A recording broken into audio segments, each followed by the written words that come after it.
Abra sua palavra em 1 Coríntios, capítulo 4, versículo 15. 1 Coríntios, capítulo de número 4, verso de número 15. Eu quero falar hoje sobre paternidade. Eu tinha até uma introdução do sermão, mas eu quero aproveitar a introdução do que Sônia falou. Cadê Sônia? Do que Sônia falou. É necessário ter coragem, é necessário ter fé, é necessário ter uma disposição para que aquilo que Deus fez na vida de uma pessoa possa ser falado para que todos possam ouvir. O que eu acho tremendo, o que eu mais me identifico dentro de uma igreja, seja minha ou qualquer outra que eu for, seja uma pregação, é quando do altar é apresentado aquilo que éramos. E do altar é apresentado o que hoje eu sou. Eu não me identifico, não sei você, mas eu não me identifico com pessoas que, quando vão falar de si, parece que não tem pecado, parece que não tem defeitos, fala de uma forma superior àqueles que ouvem. Eu não me identifico com essas pessoas, porque a Bíblia, me ouça por favor, porque a Bíblia, ela é recheada de histórias, onde os personagens estão citados como Davi, Pedro, Abraão, Moisés, e que muitas vezes quando nós lemos acerca dessas pessoas, desses personagens, nós nos sentimos tão distante dessas pessoas. Mas quando você aprofunda a história dessas pessoas, elas pecaram tanto quanto a gente. Então a Bíblia é um livro que relata os milagres, a Bíblia é um livro que relata grandes proezas desses homens, como Moisés, que teve de frente o mar e ele abriu, como Abraão, que sacrificou o seu filho, como Davi, que venceu um gigante, como Sansão, que destruía um leão com a força das suas mãos. Mas também a Bíblia relata a história dessas pessoas, que foram tão frágeis, que erraram, que pecaram, como eu e você. Quantos aqui são pecadores? Levanta a mão aqui. Quantos são pecadores? Aquele que não tem pecado, que atire a primeira pedra. E esses testemunhos, eles me encantam, porque a igreja que eu considero a igreja de Jesus, não é placa de igreja, não é denominação, mas é a igreja que decide viver o que a Bíblia ensina. Então nós somos pecadores, nascemos no meio de pecadores, nos casamos com pecadores e geramos filhos pecadores. E o único perfeito que nunca pecou foi Jesus. E o que é interessante, que o que nunca pecou, aquele que é perfeito, é o que hoje mais nos abraça, nos ama, nos compreende, não nos julga e nem nos condena. E a cena que temos de Jesus é crucificado na cruz, de braços abertos, para aceitar todo aquele, não importa o que fez e não importa o passado. Se quiser uma segunda chance, se quiser uma oportunidade para viver o melhor de Deus, Ele está de braços abertos para receber qualquer um. Dê um aplauso a Jesus. Então, como a própria Sônia falou, eu cheguei nessa igreja assim, solteira, me envolvi com um homem casado, que me gerou uma filha, quebrada financeiramente. Você sabe por que eu gosto dessas coisas? Porque o mundo aí fora tem muita brincadeira de mau gosto. E uma das brincadeiras de mau gosto que eu não gosto é falar mal da igreja. Fala mal de pastor, fala mal de dinheiro. Mas o mundo aí fora tem suas opiniões. O mundo aí fora tem sua forma de pensar. O mundo aí fora é extremamente crítico. O mundo aí fora é um mundo sem perdão, um mundo sem misericórdia. E eles só pensam na igreja quando eles precisam. Mas a igreja é a única instituição na terra. Vou repetir. A igreja é a única instituição na terra que tem todo o poder e autoridade nos céus e na terra para falar às pessoas, tocar nas pessoas e elas serem transformadas pelo poder do Espírito Santo. Jesus, Mateus 28, disse: toda autoridade me foi dada no céu e na terra. E ele disse: eu dou agora a vocês discípulos, vão e façam muitos discípulos, em nome do Pai, do Filho e do Espírito Santo, e os batize. Não tem nenhuma outra instituição que tem poder e autoridade para tocar no espírito, na alma e no corpo. Teve um garotinho aqui, eu acho que foi o Miguel, no testemunho que ele disse: aqui eu aprendi o que é espírito, alma e corpo. As instituições que tem fora, elas melhoram o homem na alma, melhoram o homem no corpo, melhoram o homem como ganhar dinheiro, vida financeira, mas nenhuma instituição aí fora garante o homem a vida eterna. Até porque não adianta o homem ganhar o mundo inteiro, e a Bíblia fala isso. Não adianta o homem ganhar o mundo inteiro e perder a vida eterna. A igreja, ela restaura o homem no espírito. Ela traz a reconciliação do Pai com o ser humano. Ela restaura a alma e ela restaura o corpo. A igreja é uma instituição que tira o homem do lamaçal, do pecado, dos seus problemas, tira o homem das trevas, tira o homem da depressão, da angústia, da dor, da vergonha. Não é vergonha o que Sônia contou, é vergonha o que ela viveu. E Deus pegou a sua dor e transformou em testemunho vivo. E eu sou testemunha do testemunho de Sônia. Estive com ela em São Paulo esses dias. Sônia é nordestina, sem filtro, fala desse jeito em qualquer camada social. Estava em São Paulo. E ela senta e as pessoas ouvem o testemunho dela. Então não é vergonha o que eu fui. Porque o sangue de Jesus me purificou. O sangue de Jesus me limpou e me deu uma segunda chance. Que Deus te abençoe muito essa noite. Que Deus possa fazer você entrar aqui e entender que essa igreja é de pecadores. Mas aqui são pecadores arrependidos dos seus pecados, que confiam em Jesus, e Jesus passa por nós e transforma a nossa vida. Eu quero como introdução que você receba essa palavra. Eu não sei como você chegou aqui. Eu não sei o seu estado, eu não sei a sua condição. Eu não sei o que é que você escuta sobre igreja. Eu não sei o que é que você escuta sobre pastores. Não me importa. Porque eu não empresto os meus ouvidos a todo tipo de conversa e a todo tipo de situação. Eu empresto os meus ouvidos ao Espírito Santo. E as pessoas que ouviram o Espírito Santo e foram tocadas pelo Espírito Santo. E Ele faz essa grande obra. 1 Coríntios, capítulo de número 4, versículo 15, diz assim: ainda que tiveres 10.000 tutores, ou seja, mentores, professores em Cristo, não tereis, contudo, muitos pais, pois eu, pelo Evangelho, vos gerei em Cristo Jesus. Preste bem atenção, por favor, não quero estender tanto. A equipe está cansada, nós estamos e temos que ir para a nossa casa. Mas escute isso. Quando o apóstolo Paulo, e o nome dele é Paulo, esse pastor, falando da igreja de Coríntios, a igreja de Coríntios, ela vivia num lugar chamado Coríntios, era uma cidade portuária daqueles dias. Uma cidade rica, uma cidade que ela conectava todas as outras cidades. Quem queria ir para algum lugar, teria que passar por Coríntios. Uma cidade portuária, uma cidade muito rica, de muita gente importante. O Espírito Santo leva Paulo a essa cidade e ali nasce uma igreja. Essa igreja nasceu debaixo do cajado de Paulo. Paulo começou com poucas pessoas. E o Espírito Santo deu um crescimento absurdo a essa igreja. Essa igreja cresce numericamente. Essa igreja cresce financeiramente. Essa igreja é composta de membros importantíssimos da sociedade. E para aumentar ainda, o Espírito Santo derrama todo o poder que ele tem sobre essa igreja. Quando nós estudamos as cartas de Paulo, ou as igrejas que Paulo fundou, não houve no Novo Testamento uma igreja tão expressiva, tão rica, uma igreja tão cheia da graça de Deus e dos dons. Mas essa igreja tinha um problema. O problema dessa igreja é que ela não conseguia ter um relacionamento profundo com Deus. Era uma igreja grande, rica, poderosa na cidade, naqueles dias, mas era uma igreja soberba. Era uma igreja orgulhosa. Uma igreja que não sabia viver em comunhão uns com os outros. Eu dei um treinamento esse final de semana na nossa igreja. E eu falei um pouquinho sobre amizade. Eu falei que não existe nada mais poderoso do que a amizade.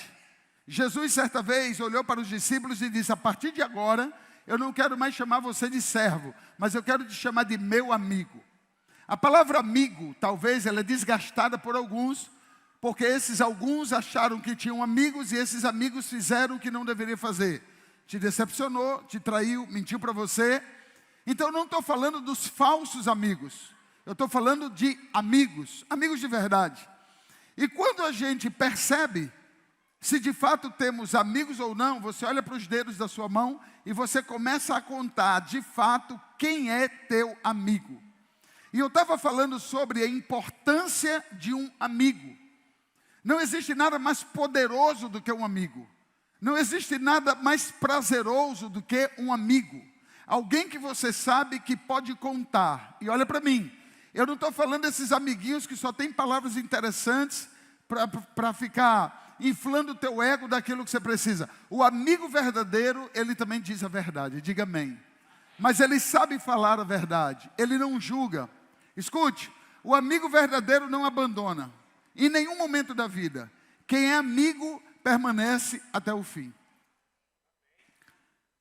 Eu estava dizendo que muitas vezes dentro da nossa própria casa, dentro da nossa própria família, sangue do sangue, talvez nós não temos amigos como deveria ser. Às vezes aonde nós trabalhamos, tem gente tentando passar a perna em você. Talvez você que tem uma empresa, fica gente com um olho grande em cima do que você tem, e quando alguém procura saber quem é você, essas pessoas que estão em tua volta falam mal de você, tentando minar o seu trabalho, a sua empresa. Se você trabalha em um setor, talvez você seja cercado de pessoas que dão tapinha nas tuas costas, e quando você dá as costas, eles falam mal de você.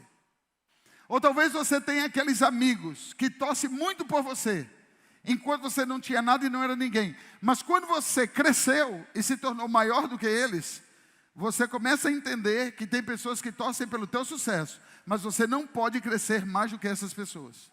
Se você crescer mais do que essas pessoas elas se levantam contra você, e aquele tapinha que deu nas tuas costas, agora dá as costas para você e lhe dá fama.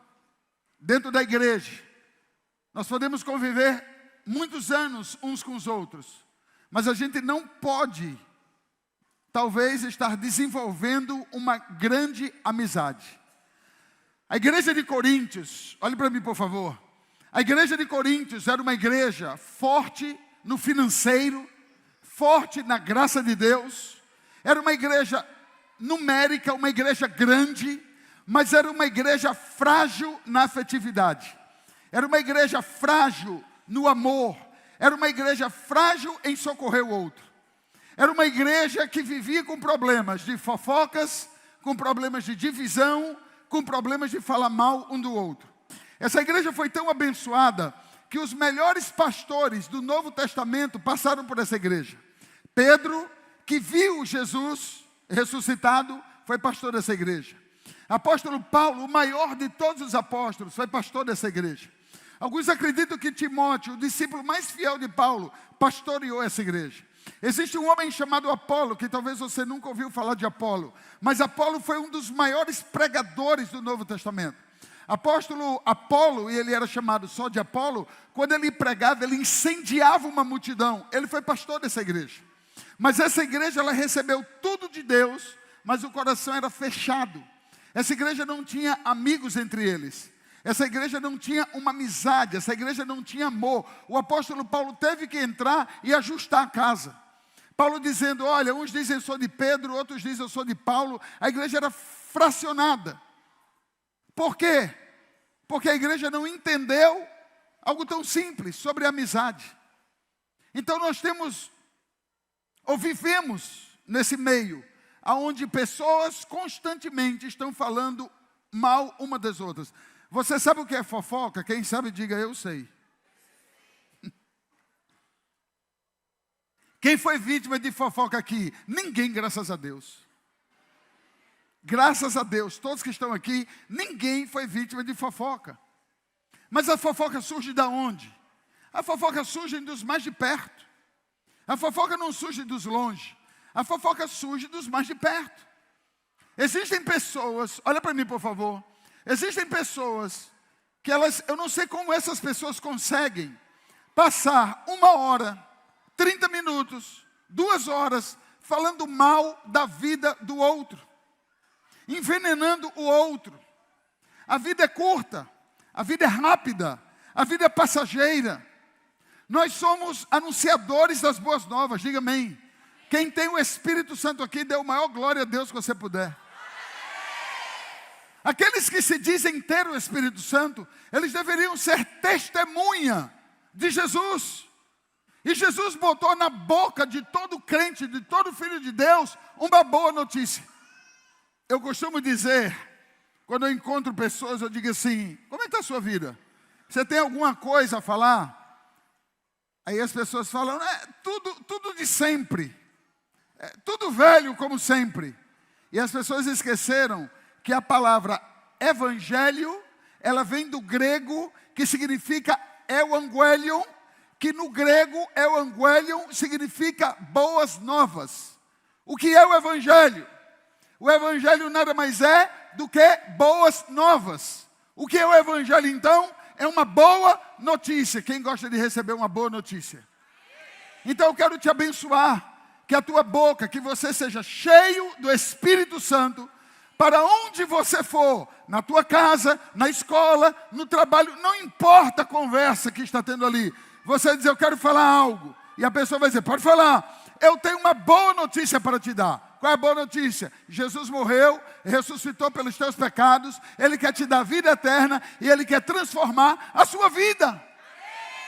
Não é melhor do que fofocar? Fofocar não edifica ninguém. Fofocar destrói amizades. A fofoca é um veneno. Mas por que isso? Porque nós precisamos aprender a não só conviver uns com os outros, mas nós precisamos desenvolver uma palavra chamada amizade. O apóstolo Paulo, ele se apresenta aqui na carta e ele fala: eu sou pai de vocês. Nós somos uma família chamada Família do Caminho. Aí você pergunta: por que a igreja é chamada de família? Porque a Bíblia diz que Deus é pai. E a Bíblia diz que Deus ama os seus filhos. Essas palavras filho ou filhos e essa palavra pai ou pais caracterizam uma família. Então toda igreja que prega Jesus como único Senhor e Salvador, essa igreja ela é chamada de família. Mas nós chamamos aqui de família espiritual. Os discípulos dessa casa, da Igreja do Caminho, nós somos discípulos chamados Família do Caminho. Mas quando nós vamos para as nossas casas, cada um tem um sobrenome. O meu sobrenome é Padilha.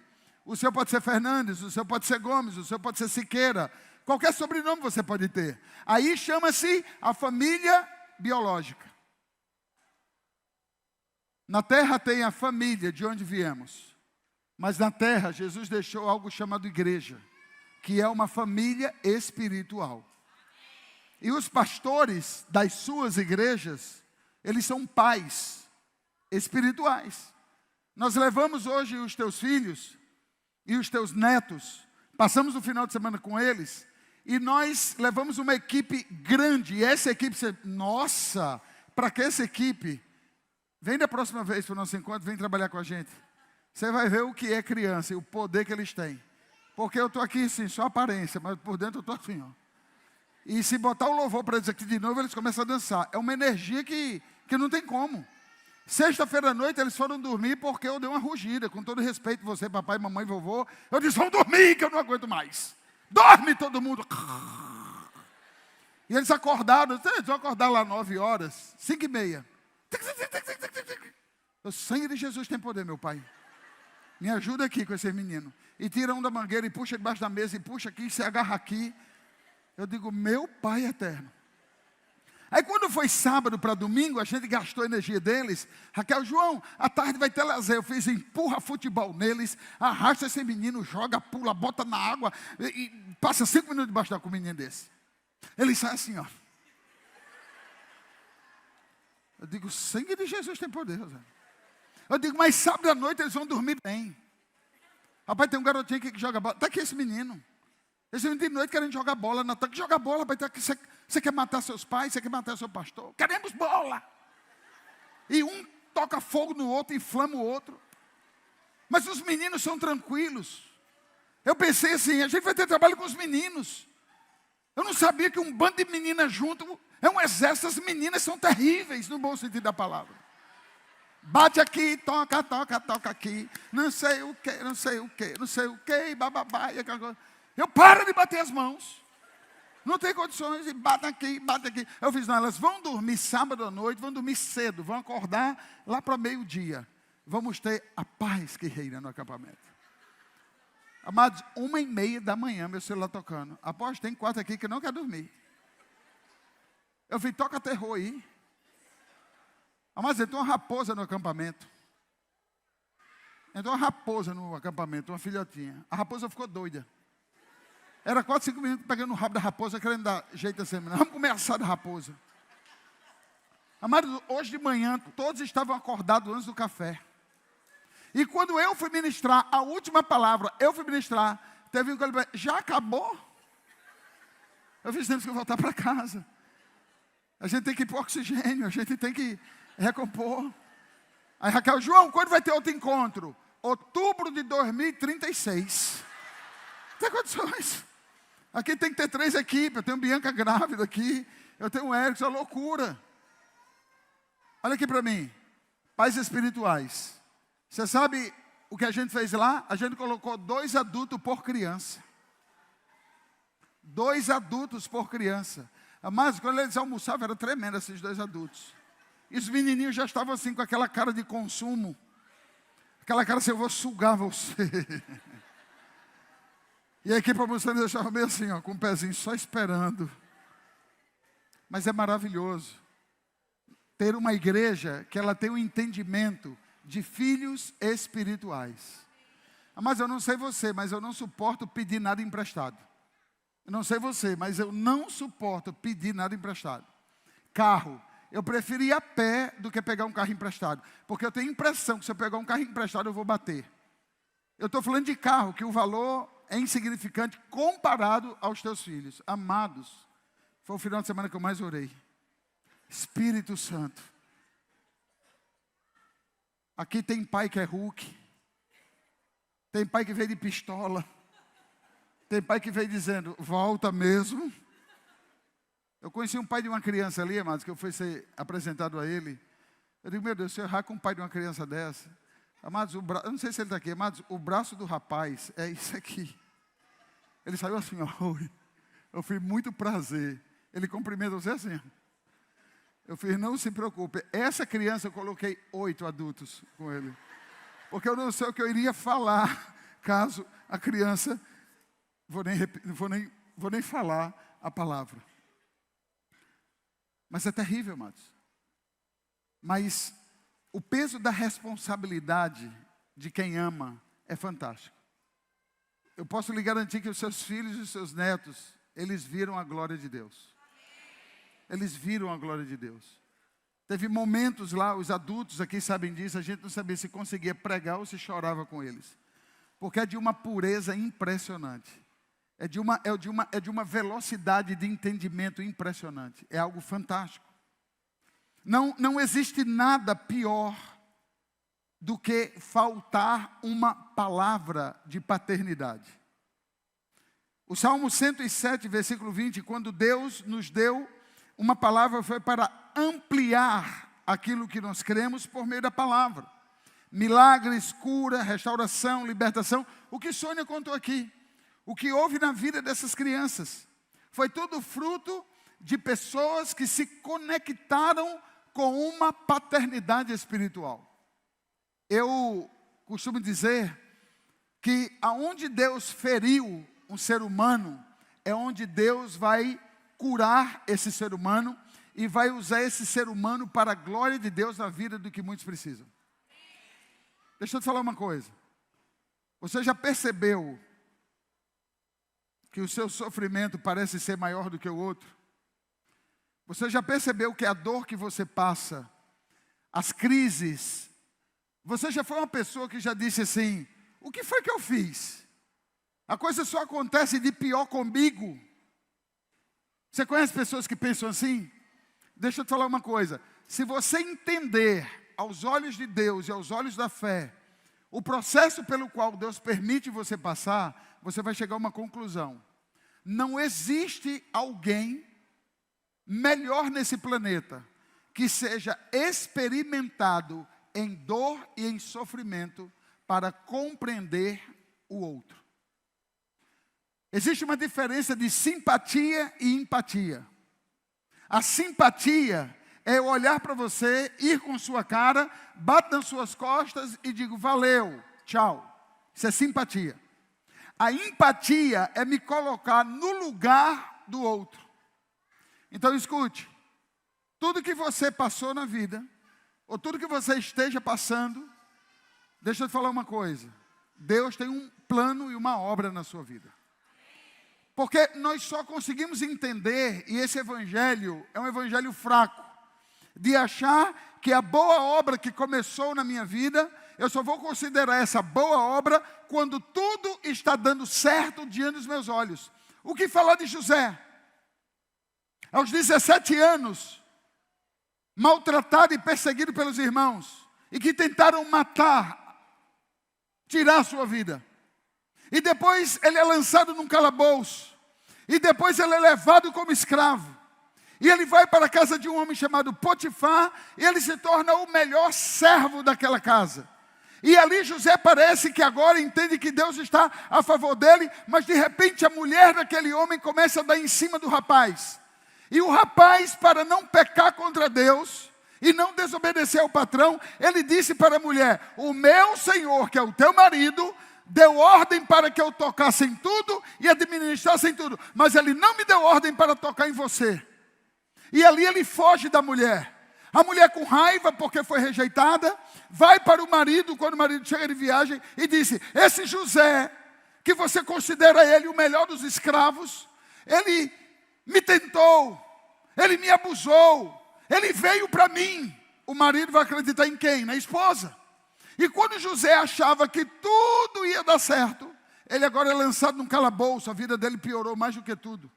E quando ele chega no calabouço, pensando que era o fim de tudo, Faraó tem um sonho, não consegue interpretar o sonho, mas os dois que estavam presos com ele, que tinham saído antes dele, disse, meu senhor, eu conheço um rapaz que está no calabouço, que ele interpreta sonhos, e ele vem aqui e ele vai dar solução e destino para a sua vida. Faraó fez, traga esse garoto agora. E ele se apresenta diante de Faraó. E ele então revela todos os sonhos, resumo da história, ele ganhou tanto com Faraó, que Faraó o considerou a segunda maior autoridade do Egito.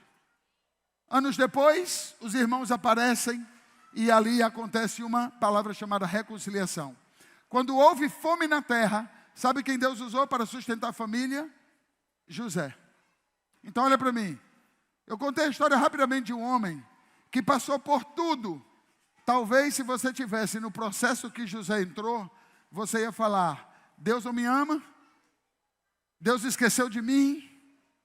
O que foi que eu fiz? Por que isso e por que aquilo?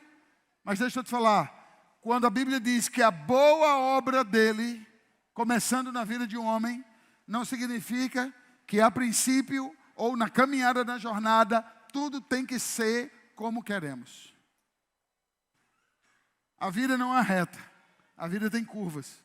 E nessas curvas, nós começamos a não entender o processo pelo qual nós passamos. Mas deixa eu te falar, assim como José passou por todo um processo para que ele se tornasse um homem maduro, para que ele pudesse se identificar o que é rejeição, o que é abandono, o que é tristeza, o que é vazio, o que é dor, para que ele pudesse então abençoar outras pessoas.